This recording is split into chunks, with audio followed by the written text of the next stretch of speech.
Very often on the show, we talk about specific insects and say, well, this is your threshold for that bug. If you get this many bugs out there, you've got to spray. Well, you know what has happened in soybeans this year? We're seeing not just one bug, we're seeing lots of insects out there. Well, it's kind of fun when you're out with well, depends on who you are, but I have fun identifying insects and trying to figure out, when's the right time to spray. And when you look at soybean insects, if you've got a sweep net and you're sweeping through the field, you're going to see a dozen different insects every time you're sweeping. And you're wondering, man, what are some of these bugs?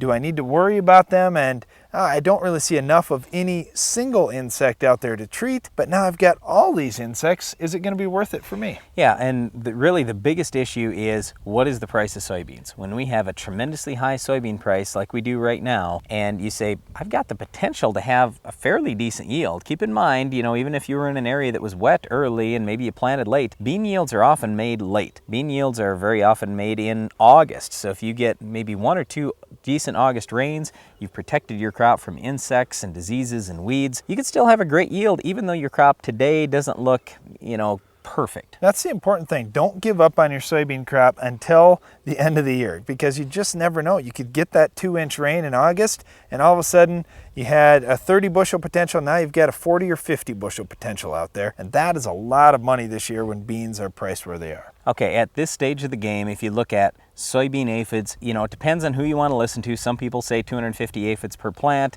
South Dakota State University will say less than 10 aphids per plant, and you can justify treatment.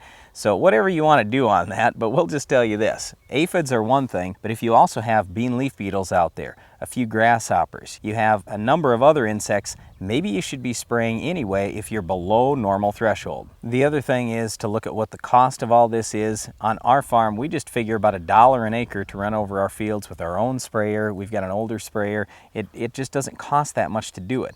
Now, if you've got a new sprayer, you spend all kinds of money for it. Maybe you've got $2 an acre in your sprayer, $3 an acre into it. But the point is, it's not very much money when you look at, let's say, $15 soybeans. Then what's the cost of insecticide? A lot of these insecticides have come down in price in the last 5 years. So you can go out there and control all these insects for probably $5 or $6 an acre. It does not cost very much money. The other thing is, it doesn't necessarily have to be another trip through the field. Maybe you're making a late application of Roundup. Maybe you're putting on a fungicide in your field. Scout for insects as well when you're going to make another application, because chances are you could add some insecticide to the tank and increase your yields. Well, speaking of making that additional trip over the field and controlling insects along with something else, you may be thinking about controlling our weed of the week at this time of the year. We'll tell you how to stop it coming up next.